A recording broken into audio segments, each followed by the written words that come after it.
Hello everyone, this is Brian with UNEarned Inc. We're really excited about this video that we have for you today. We're going to talk about real estate investment trusts, or what people refer to as REITs.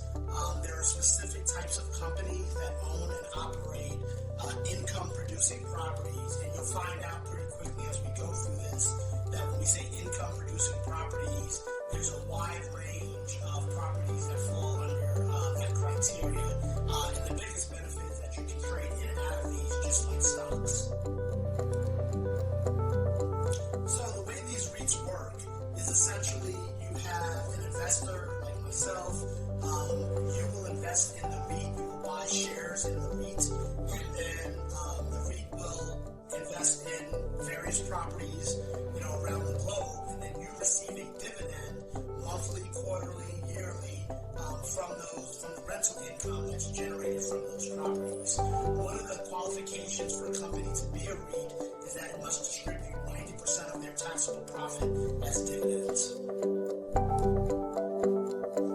So in this video, we'll cover all types of REITs available to investors. Many people think about just office buildings, but it's so much more than that. So the first REITs we want to talk about are apartment REITs.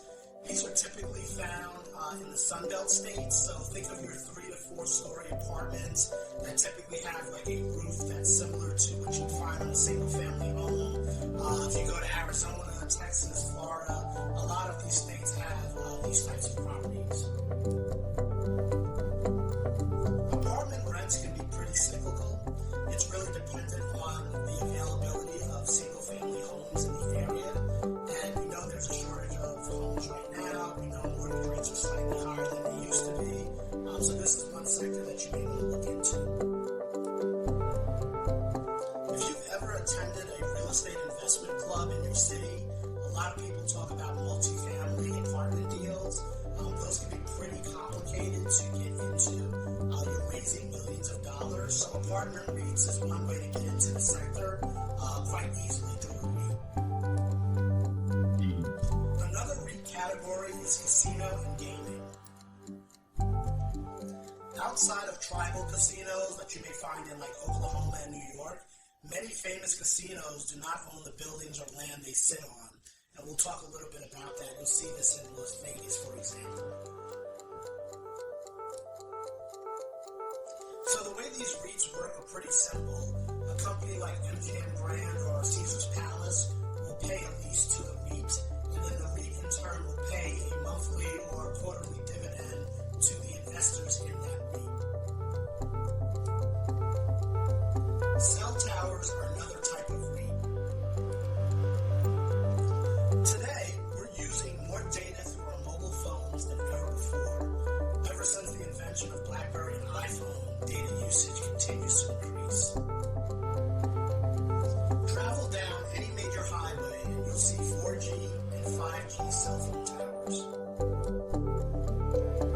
Not only do you see these cell phone towers along highways, but go to any major city today and you'll see the rectangular antennas on the sides of buildings, or even dedicated towers that have the cell phone and satellite antennas.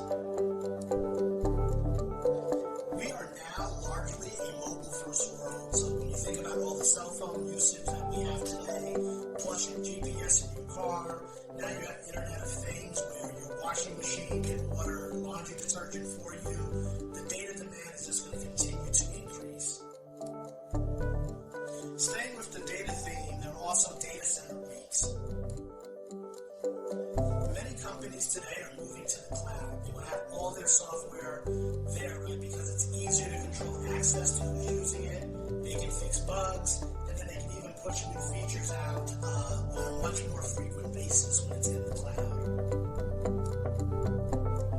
This is a big difference from back in the day. If you had Microsoft Office in the 90s, you got the software in a shrink wrap box, and you actually had to use CDs to install it on your computer. So now you have companies like Microsoft and other companies that are putting all their applications in the cloud. Software as a service has really taken off, and now with the advent of AI, that's putting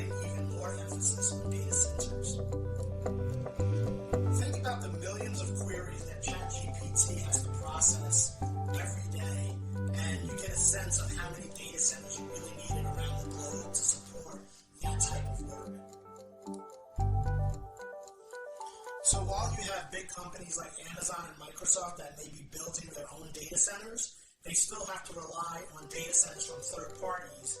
Some of these data centers owned by REITs, so that they can get the scale and breadth that they need across the globe to deliver all their applications in real time. Another area of REITs are hospitals and more broadly, medical complexes. Hospitals have very special, rooms like surgical rooms, waiting areas. So you have REITs that invest in building these facilities, and then whatever the healthcare brand that wants to offer their services in a particular city, they can rent out these spaces and provide their healthcare services from these buildings. The hospitality industry is another big area for REITs. Buying stock in the big brands like Marriott and Hyatt is not the only way to invest in lodging. And certainly, if you're a high net worth individual, you can form your own investment group, partner with a brand like Wyndham, where you use their name as part of your newly built hotel. But again, there's a lot more complexity in doing that type of investment. You have to worry about site selection, construction of the actual hotel, hiring of hotel staff, and then obviously you're going to be paying fees back to Wyndham or Marriott, whichever hotel company that you partner with.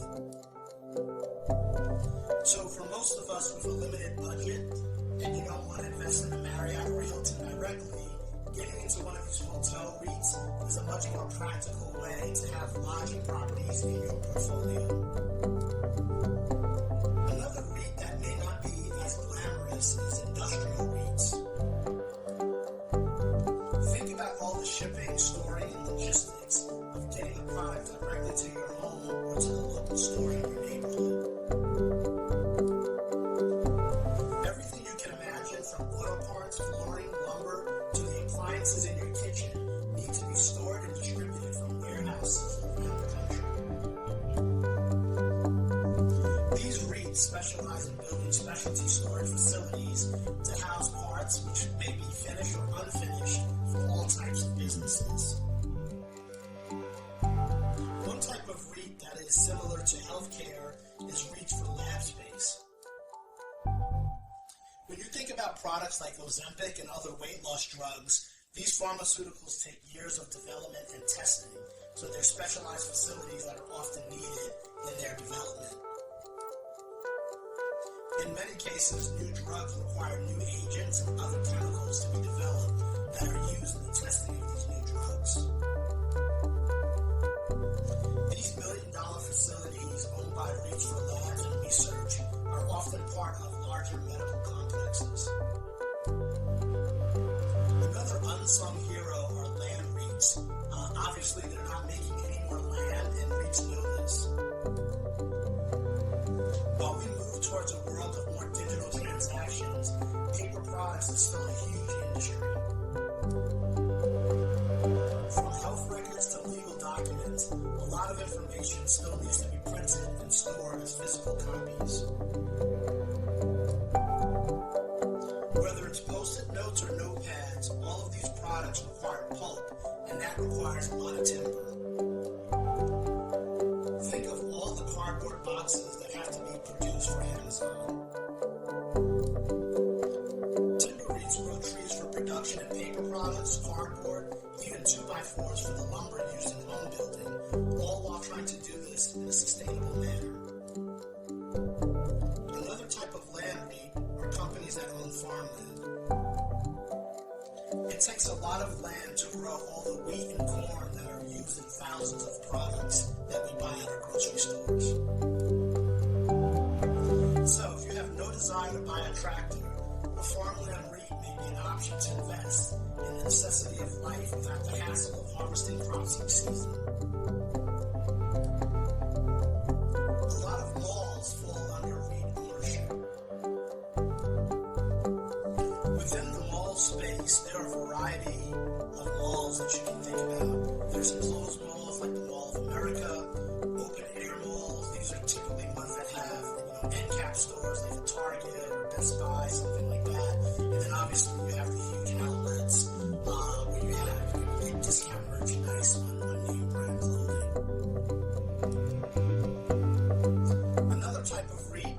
that shows promise is manufactured housing.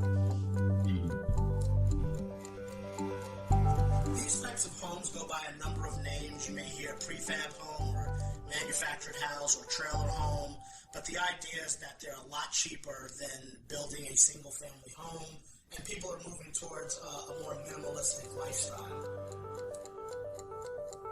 The benefits of these homes is that you can save as much as 40 to 50% compared to a single family home, but you still get all the amenities like granite countertops, wood floors, so it's really a nice trade-off if you don't really need a lot of room. With more risk, potentially comes higher dividend yields, and one of the areas of REITs that fall into that category are mortgage REITs. These REITs borrow money at a lower interest rate, then provide mortgages to residential and commercial consumers at a higher rate. The difference in those two interest rates is how the mortgage company or REIT makes their money. Many people remember the financial crisis of 2007 with mortgage-backed securities. So when investing in mortgage REITs, this is one area that you have to be very careful about the entry point. If you join our club, you'll hear a lot more about, entry points for mortgage REITs if this is a REIT that you're interested in. Office space is another REIT category. COVID caused decreased occupancy of office buildings in major metro areas like Atlanta, Dallas, LA, and Seattle. This lowered property values, but some REITs are able to make office buildings work. There's always going to be prime real estate in certain key cities like Manhattan, where values will never go to zero, but highly leveraged properties are no longer sustainable. One of my favorite REIT types is outdoor or out-of-home advertising. This is real estate you often see every day, but don't think about who owns it. The hidden secret of billboard advertising is that many cities no longer allow for new billboards to be erected. So the REITs in this space have somewhat of a monopoly when it comes to advertising or providing advertising to companies in certain cities. Big consumer brands from Coca-Cola to McDonald's to AT&T to even Apple will always need plenty of advertising space. While these REITs specialize in static billboards, the move over the past couple of years has definitely been to more digital and LED type advertising in major cities. Casinos are constantly switching out their entertainment venues, and so they're another big user of advertising space outdoors. Looking at other REITs, when we think about the aging population in the United States, this demographic is growing as more people are living longer. But it's a tale of two cities when it comes to how REITs play in this particular sector. One type of REIT focused on this demographic is senior housing REITs. For healthy, independent seniors, they can choose to live in a 55-plus community. Whether it's pickleball or even bingo, these communities focus on amenities and activities that cater to an older population. On the other end of this demographic are seniors that are no longer able to take care of themselves. These seniors may have once lived in a 55-plus community, but now they need assistance in a skilled nursing facility.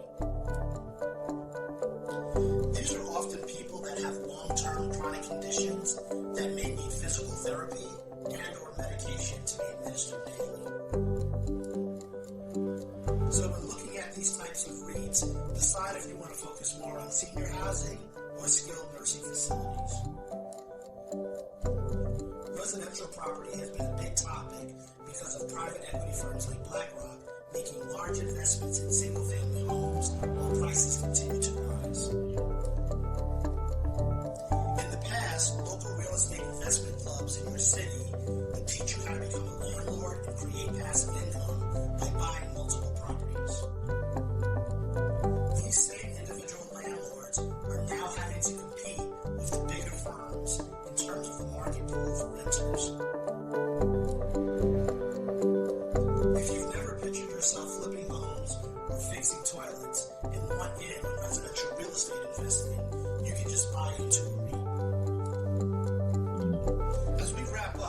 couple of other REITs that are super niche. One is a REIT for student housing. This REIT partners with major public universities around the country. Apartment buildings are leased to the university, who then in turn charge students room and board as part of their housing. Large public universities are not going anywhere, and they are always in need of more student housing as they accept more students each year. Another really unique type of REIT is Postal Realty Trust. Postal Realty Trust actually owns real property used by the United States Postal Service. Imagine the complexity of trying to deliver mail across the entire United States daily. A REIT like Postal Realty provides a way to streamline the process for the U.S. government to provide mail distribution services in rural areas and even newly expanded edge cities. These satellite post offices often provide all the services that you would find in the larger facilities. Lastly, another space that's very interesting is self-storage. We talked a little bit about storage from the industrial side, but there's also consumer side for personal property. Think of all the public storage facilities in your neighborhood because people own a lot of stuff nowadays. With the growth in people owning so much stuff, self-storage franchises have been around for decades. They were often marketed as the simplest business to own for passive income. A retired couple could buy a complex. Some even had a live-in apartment on site with full kitchen and living area. But if you're not ready to live inside a storage unit facility, you can just simply buy into one of these REITs. Congrats, you made it to the end of this video. In summary, REITs can provide a diversity of exposure in a given industry or sector without the intensive capital requirements. You decide how much to spend and just collect the dividends. You can trade in and out of these REITs just like stocks. So, if you see some unique opportunity, find out if there's a REIT behind it. Just remember, there's no free lunch. Your gains will never be as high as if you funded and managed the venture yourself. But REITs are a way to get some additional exposure to industries that you may have never thought about. Thanks for watching this video.